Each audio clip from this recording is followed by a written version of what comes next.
tātou tala. Lei lava seisi suafa I lalo le la ma le lalo langi le nei. Maria I o mātou loto lo mātou wali e. Wa nā o lau fio lo mātou atua. E on fai mai lau a fionga. Le asa mea mātou te loto iai mātou mana na o iai. Mātou te wala au le suafa lea. Suafa manu malo Yesu. Mātou te talo I le nei taia. A fio mai. Pa wina le mātou wha longo lo mātou wali e. I lo suafa Yesu. Wa mātou wala wa tuai.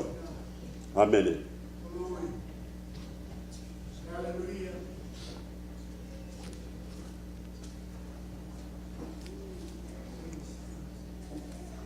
Mai le mua le taitai le tai ao le nei o le vai aso le nei o le vai aso whaftai.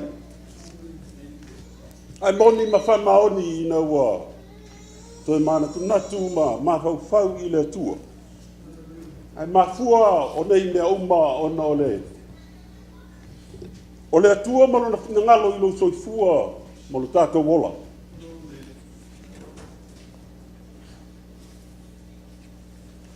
I le matautia ma le alofo le atua I ate oe. Pei fai o na uwha longo le moli mau I tai au le nei. Ale tina. I le whaftai I le atua I a tausanga I tele o soifua ai maola ai. Ai le ngata ia I luna. Le whailo ai pēr mwhakita uli ma whaingatā soifua. Ma le olanga e tātou te whailo ai I le aso ma le aso. Ai le se le tala le tina.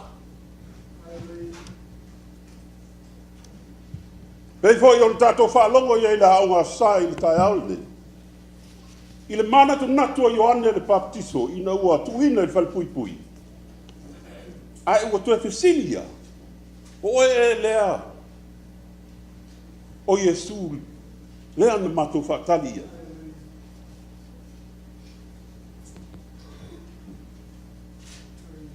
O tu talitonu I lo manatu ma lo u.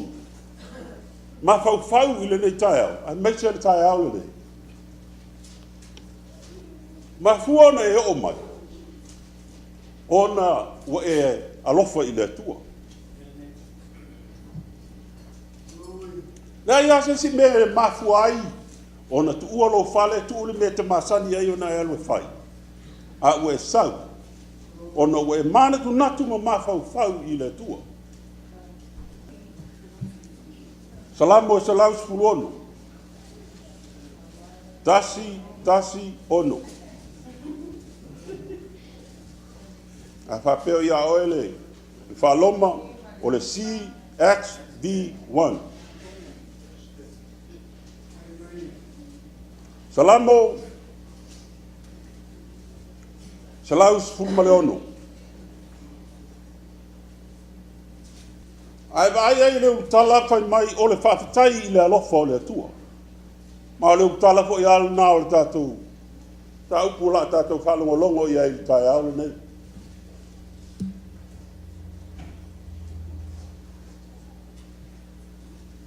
O ulua I upu o le mta upu. Pai mai le ulua I upu ale fai salam. O te alofa. Mele na wala yo no fai atu wa tu lo fale wa e sau na we mana tu natu I le alofa o le tua mana tu natu I me tele ele na tele nisi o te me tatou te mafau ia I le toi fua ma le olanga le nei nisi tu I fale mai toe ai na fuli le tunga mau ai ata to fai tau ia I salamo e tala noa I atu o lo tātou o langa mo tātou soifua. O la tātou whaitau te io o le iunga. Lo whaitau whea wawai. O te alofa. A wā u whaafonga mai o vai lo leo mau ai oi.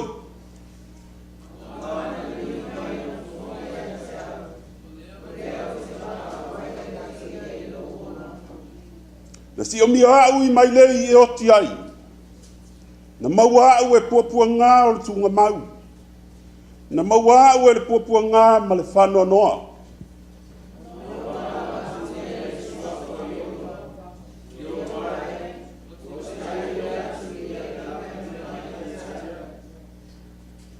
O Iova o le alofafua ma le amia tonu ia. O lo tātou atua. E alofa muti muti vale ia.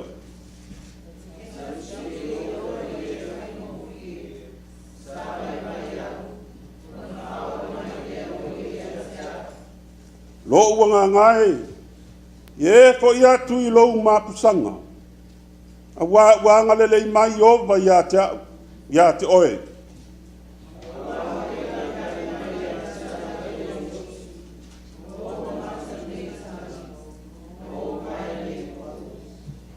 O te savali luma o Iova inu o tangata ola.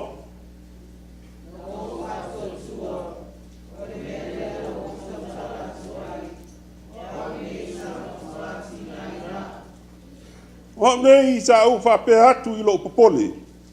Te ua pe pelo tangata umalava.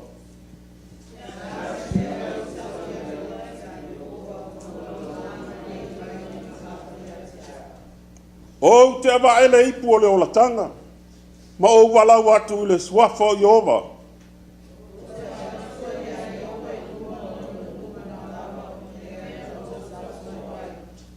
E sili sili I le manatu o Iova le oti o na tangata mi o tua.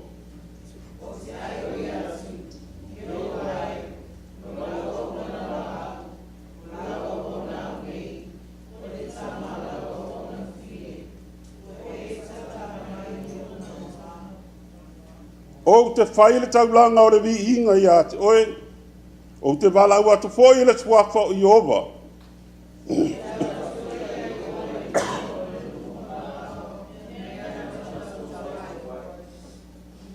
Ma le whai upo e suru ma le iwa.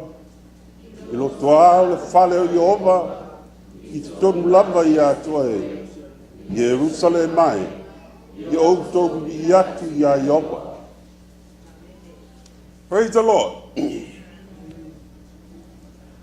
A tātou mana tu natu la iai. I le mai ele ngā ma le matautia o le tua le te au na iai ma au na iai. Ona e whapeane le ilo lotu. Aisha. Aisha lava o whapea ai le atua I ona tangata. O le manatu foi lea pe ona o whaitau ma o sue iai. I le tustala po le whaisalamo. Mana tusinga o ia nofo mwha mau I lalo. Se le lei man matango fie o le atua. Lea la o whapea ai le whaisalamo whai mai ia. O te alofa. O te alofa I le atua.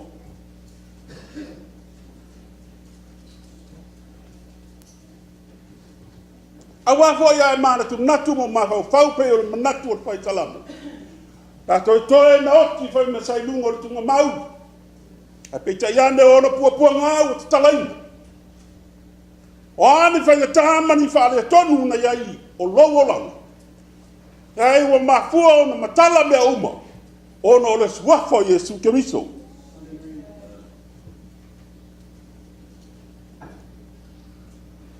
O mafua o na e nofo mai fo I nei le taiao le nei. Ona o le ola tufaina le atua ia te oe. Mo lo tatou soifua I le aso ma le aso. Ai maise alo na tausinga ia te oe. E le mawai. 24/7. Every day, every hour, every second, every minute of your life. God is with you.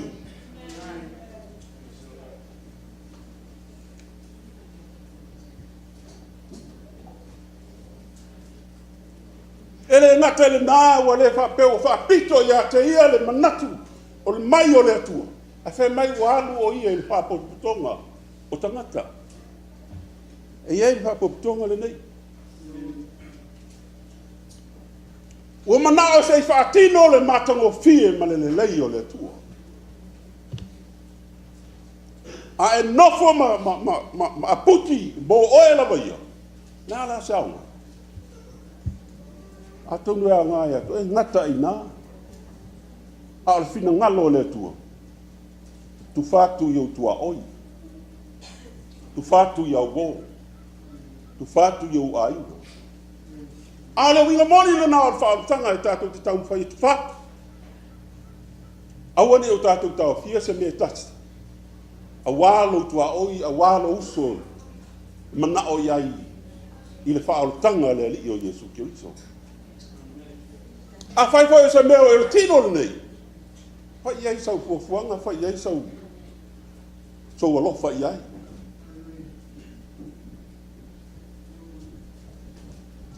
Al me maho whaile. Ile mangatu o le whaisalamu. O le atua le ia, o taimi o na po o Israel. E tele tangata la tu te tapua i atua ele mwhaio tautala ele o atua ese. Ai leo ua mana tu natu tangata leo. E siri ale atua leo Yehova. Le atua o Israel. Awa o ia na po. Pa fa tu sa fo ia Samoa mo na atua ia na po o tea. Toa le aia se aunga e leise winga. Na o fai mai ala wanga ia fai tau langa ia tua ia. Au mai. Te io o ai tangata ola. Te io o i whanau. Wa ape ai fai ai tau langa. E leise winga. E te wha mauni ala tala i waia o na po ia maria toa e ame i ai tangata. Fai ei tau langa ma fai ei ala tau fai. O atua i nao na po. A ese mai ai le atua lea. O le mea tātou te maofa i ai se atua e pa ia mamalu. A fai mai le fai salamu. A wā ua whaafonga.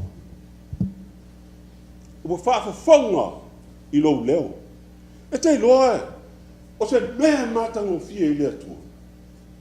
O le whaalongo mai i lou leo. Leo le whaiwhi au. Ai mai sa la leo le whaiwhi au. O ke ro ke lea au. O la kala ua i lea tua. Whakaikai ei oe, whakaikai ei au. Whakaikai umai ei kākou. Wa hoi ngā luanga lea le vanga le punou i aso uma. Tala noa i lea tua.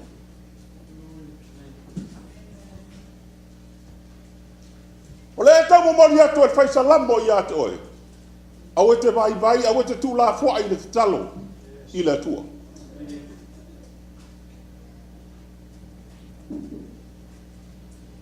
Tā tātou mana nao i le tātou whanau sa i maua. Ale, ua maua. Leanga le lei ma le alofa o le atua i nei o le pō ma tūlanga i ai o ale i fua mai. Whai ai o na tātou maua le soifua ma le ola mātango fie. A le poto tufaina e le tua i lea ma lea. Ua whaatino ai o tātou manaonga se i whamalia lo lotu. Ia saole le ili whaisalamu. Na ia ai oi, ia wala au. Vaenga mua o te alofa i le atua. Vaenga lua o te ave natu mo le atua. Vaenga tolu o te ofo i natu mo le atua.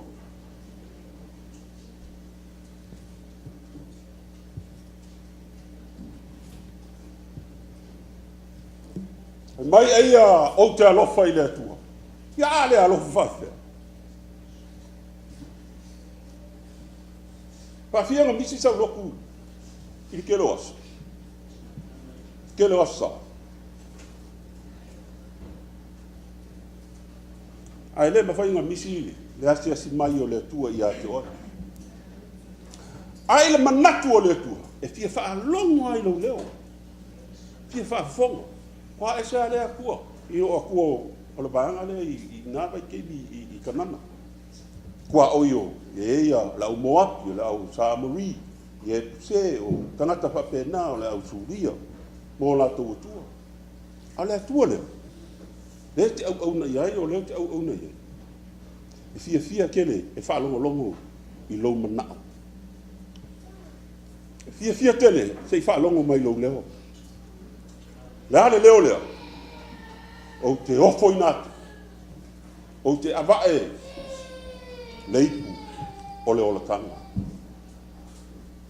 O le manatu le saile i le whaisalamu. E le se me na te mwhai o mea uma, o mea le atua. O mea le atua, o tupe. O mea e tutupu i lau elele o mea le atua.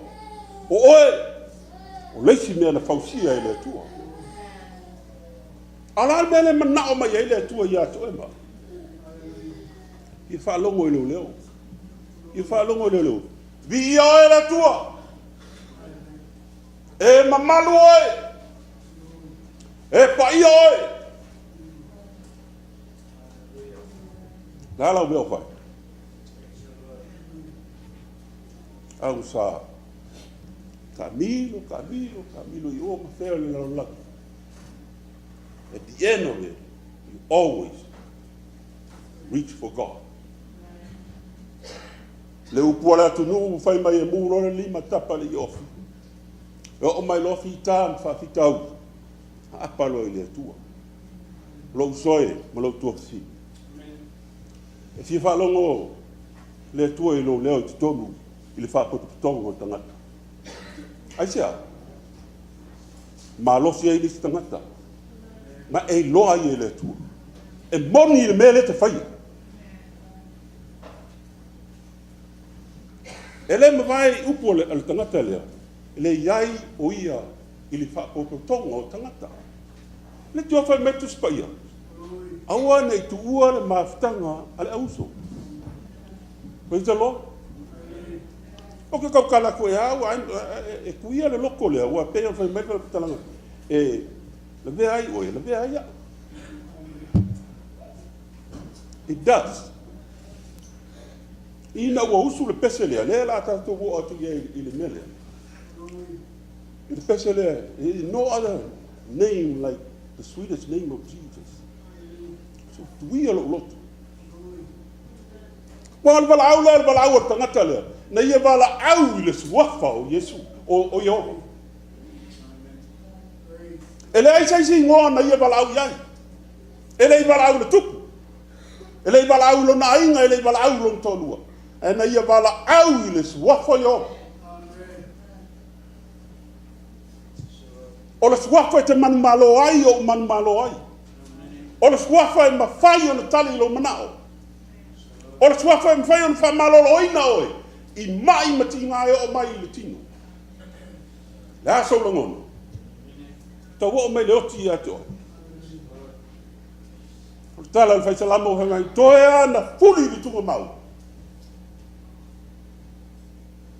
Ai lai whai mai le atua pe o le tala hoi le i le vai i le tamba hoi le whai tuei. Tango i lau moenga me e alu tau ai. E e wha alongo le i whai salamo wha pe mai. Son, get up. Go home. You are here. Or, son, come home. Either way.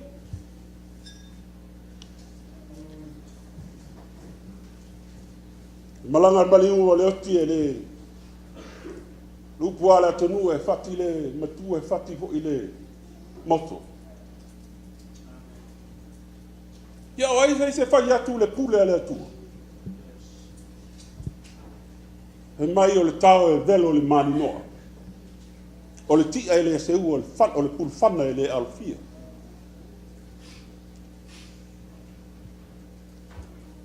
Laso le kupu ele skengi atia.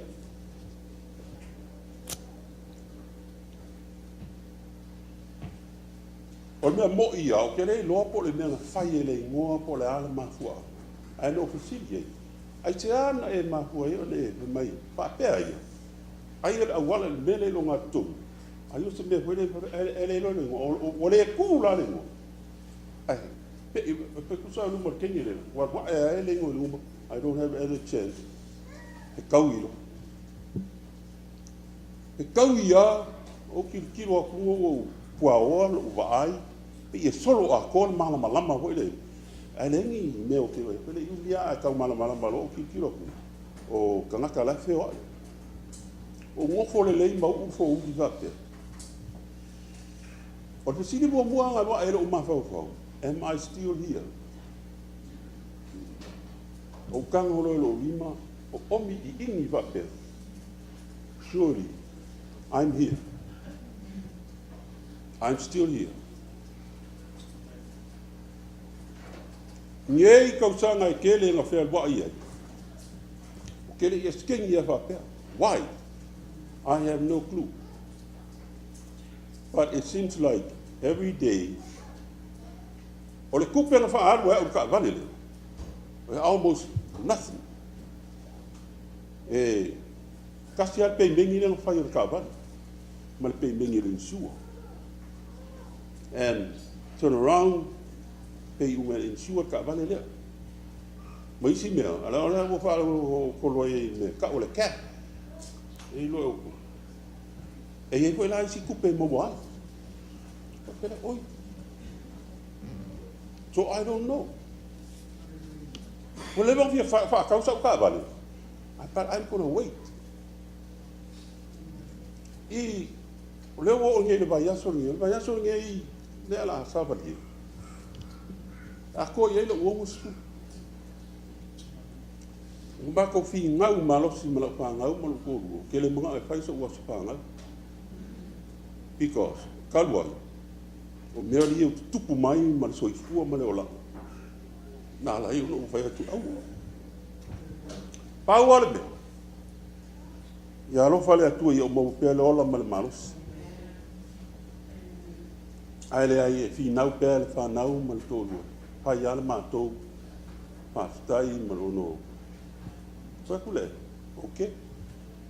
Pai me to loto ia. Au fa solo mai pe ia me. Sau la fine fe mai ela fa tau ia lo ta. Then I said, I'm not going to hold it back. Whatever you do, and he offered me, I'm not going to tell you the amount that she's going to do for it.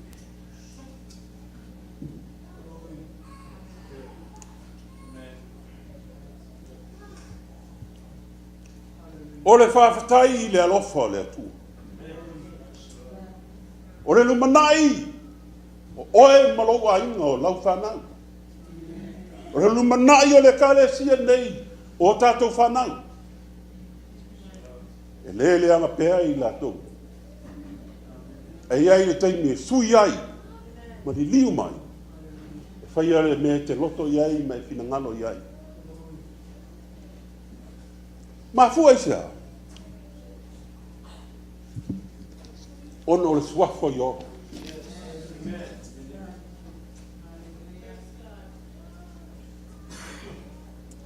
Ai vai le soto le mtau ko tol sul mal fa mal ko onu mal pai pai.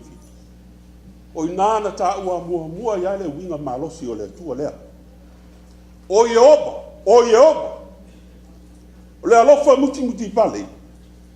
O le alofa fua.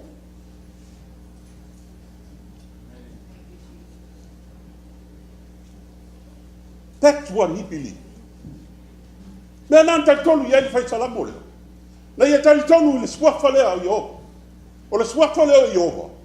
Lea o tātou tali tonu nei o Yesu lava lea. And it is.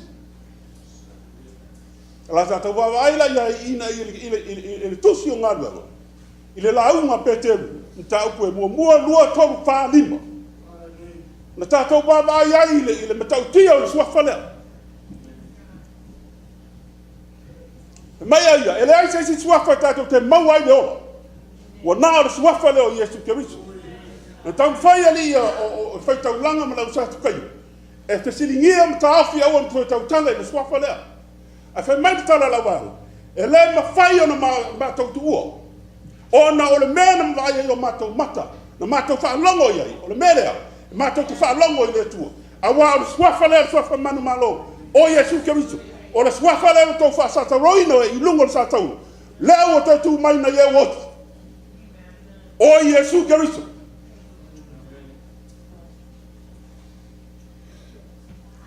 E le ai sa si swafa e mangalo ai oe. E le ai sa si swafa e te tau o le papitisoi nai oe ma. O le papitisonga ia Yesu Keriso. O lona swafa.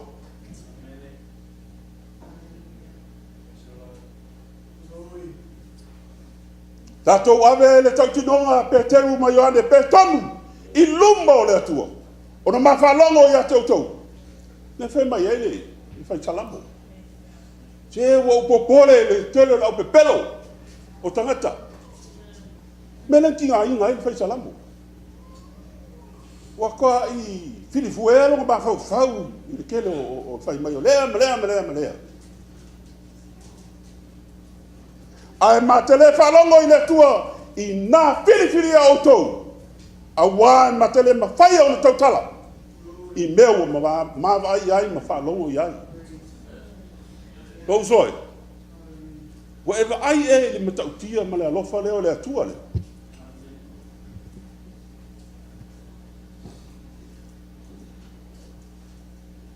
E le whai o le whatu sa ina le. O tātou me whai ma me tātou ki tau whai. Tani atu iai i le atu. I lo nā lofa ma lo nā ngale lei. Ben ia, brother, Ben. Whai mai. Ke o ka whalo whai mai. But what? He believed that name. I believe that name. You believe that name.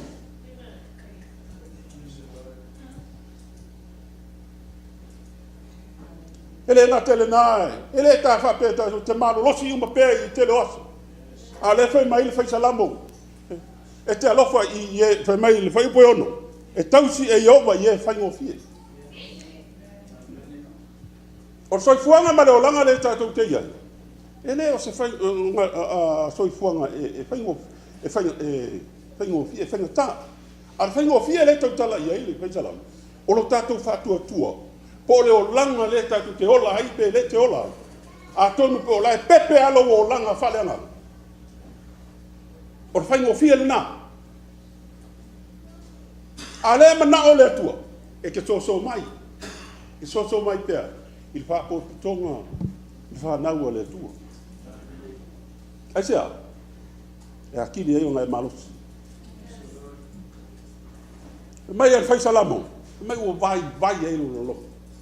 Kelo, ele ai a se si me ka ki ma fai. Da ona. O mai le vai I tangata. Ele ta mateo le mena na ngona I ane. La ngona le vai. Ai kelo o kai mi kongu ale. E ke alua I lalo. Alu I lalo. A tonu le mena le va pe ai ane. E vai ka kele o mau po tala le tusi. Le tūlanga o Ioana. Na ia fia whaalo, po ia lea. Pe ia le siria le. Pe ia le tali le tina o le ngalu. O oe e lea. Ma o le mautonu. O le mautonu Ioane. Ai lo. Na mautu ma lona mautinoa. Le atua I lona lotu. E le mwhai o na besea. E oti mo le li. O ia I lona iunga. E oti mo le. Tātou mta whai oi lea tātou te ofo I nātu I le atua. I mea whai pēa I tonu o lana e kale si. Wa le wale tātou te mānolosi ai. Whaalongo I pēa. Ma tātou purupuru lima whātasi. Tātou o le whanau a le atua. O le whaapotutonga a le atua.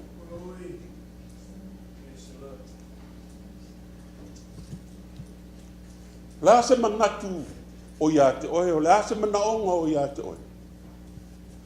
O e vai. Au te wha manatu a pai salam. Manatu a le suafa yo. O le suafa manu malo. Mātou te whaftai la upu malawa fionga pa ia lo mātou atua. Mātou whalonga longo iai. Ei ia se si me mātou te mawhai o na tau ia tu iai louanga le lei o loua lofa I o mātou tangata. Nā o leo foi nātu o mātou tangata e a watu louvi inga, whane le ina oe le atua sili esi, o le tupu oe o le mamalu o le paia o laua fio. Le ali ia pi ia ma wha manuina lo suapu. Mātou te wala au ia te oe. A fio ane le anganga lo fio I lunga o lau whana. Ma I mātou ina I ailo manuia ma lo file mo lo mātou. I lo suapa Yesu. Amen.